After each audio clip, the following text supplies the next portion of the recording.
Question everything that brings you down. So once you've collected some data, you have this index card full of thoughts and beliefs and programming. The next step is to get really curious about this stuff. It's as if you're cleaning out an old closet and you're going to ask some specific questions to help you decide whether to keep what you're finding and continue to live by it or not.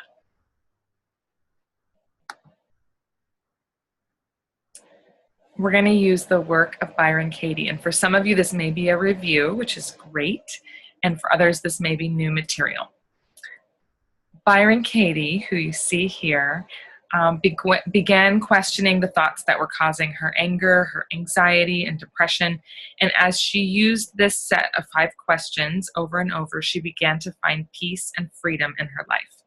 I love these questions because they're so simple, and they give us a framework to rely on when we're feeling lost and in pain. The worksheet image that's on the left is an example of the worksheet that you're going to fill out.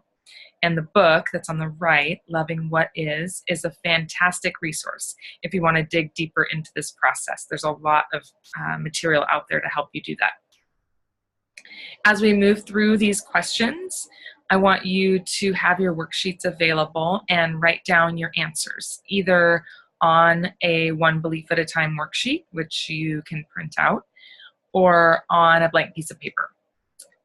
You'll put the belief that you're working at the top of the paper, and that belief is one of the things from your index card. So pick one statement from your index card and write that at the top where it says belief, and then ask each of these questions about it, and I'll lead you through that.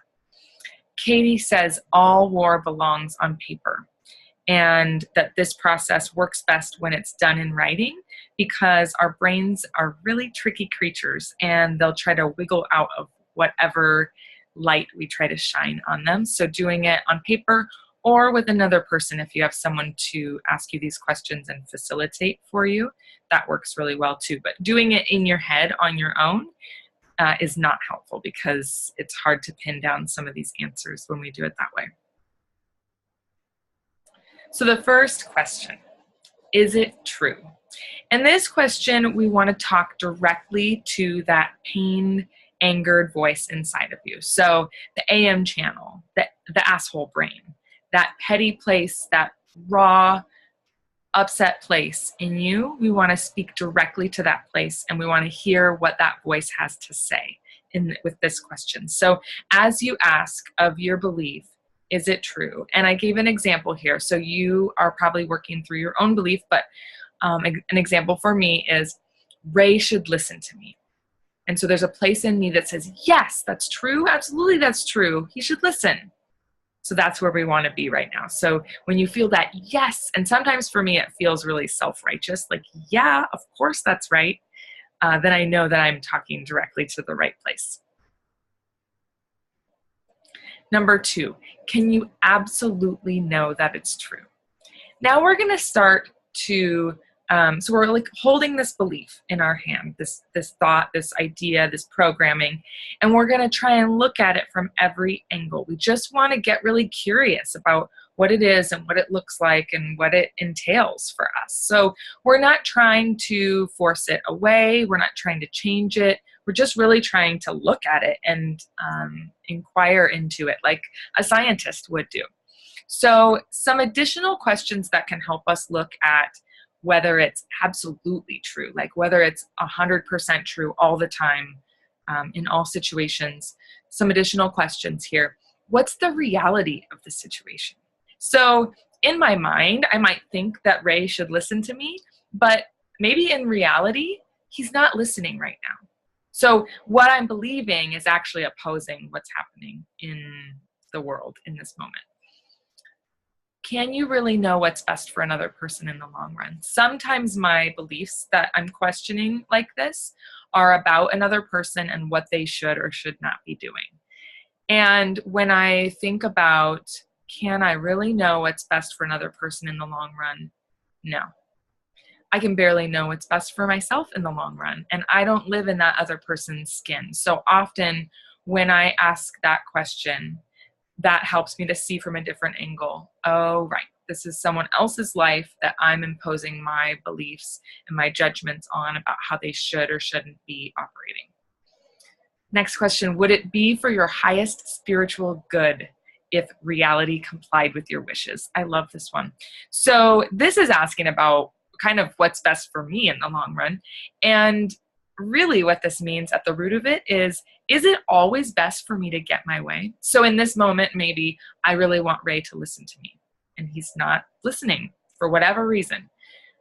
I can think, what would it be best, would it be for my highest spiritual good if reality complied with me? Like, is it in my ultimate best interest for him to be listening to me in every moment of every day, exactly when I want him to be listening?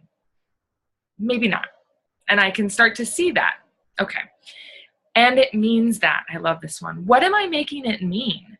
The fact that he's not listening to me in this moment in the way that I want him to. Maybe, so I would make a list. Well, that means that he doesn't love me. It means he doesn't care about me. It means what I have to say is not interesting. And I can pour this one out because this is one that plays out for me a lot. So I'm really familiar with this old tape that I have in my head that he's not listening and that it means all of these other things.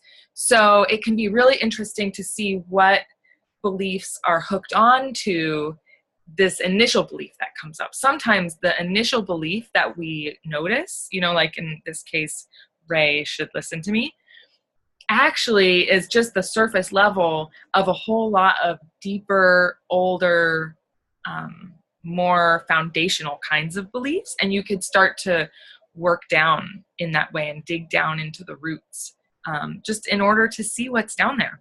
So again, we're not trying to fix or change anything. We're just trying to look at it from lots of angles instead of from this very, there's a word for that, but very singular angle that I was looking at this from. The next question, what do you think you would have if reality were, in your opinion, fully cooperating with you? So, for example, in this situation, if I were talking and Ray were listening just the way I wanted him to, then I might feel heard. I would feel validated in what I was sharing. I would feel important. I would feel loved. And I can start to notice, actually, I'll share this one with you and then we can use it here, whose business I'm in. So Byron Katie talks about the three kinds of business being my business, your business, and God's business, whatever you call that, reality, the way things are, nature, the universe, everything outside of my control and your control. So I can think about, and so what my business is what I say, what I do, what I feel, what I believe. Those are the things that are within my control. Same for you. Your business is what you say, what you believe, what you feel, what you do. And then the rest is the universe. That's not within any human's control. So when I think about what do I think I would have if reality were cooperating with me, and I think, well, I would feel loved. And I can start to notice, well, feeling loved, because really I can tell you, my partner loves me and I know that. So when I make it mean in this instance that he doesn't love me or that he would love me if he listened to me, then I'm neglecting what is actually there, what is actually really there for me. So I can start to see whose business is it, whether or not I feel loved. How I feel is my business. And so I can go, oh, wow, I'm giving him power over something that's actually mine to choose, how I deal with. And then this last question is, what's the worst that could happen? And this applies to fears a lot of times. So it might not apply to every belief that you're looking at. What's the worst that could happen in this scenario? So it may not apply to, Ray should listen to me, but it might apply to something like my, my kid shouldn't walk to the park by themselves. Like that might just freak me out. And sometimes things like that do freak me out. So then I could go, okay, what's the worst that could happen? And I might detail like all those thoughts that play out in a mother's mind, and really look at them and apply inquiry, apply this process, these 5 questions to each statement, and then get to look at the truth of the matter as opposed to all that programming that I have from my mother, who was very protective and who had a lot of fears about the world. And then I can make a much clearer decision. So just to be clear here, all of these additional questions for contemplation that I've listed don't need to be asked every time. They can help you to kind of pick at the edges and start to see more of this belief and get a better sense of it and of its real truth. But they don't all have to be gone through. So really the question is, can I absolutely know that this is true? That Ray should be listening to me in this moment? Can I absolutely know what he should or should not be doing? Oh, no, maybe not. Maybe I can't know that for him. And so that just gives me another perspective here.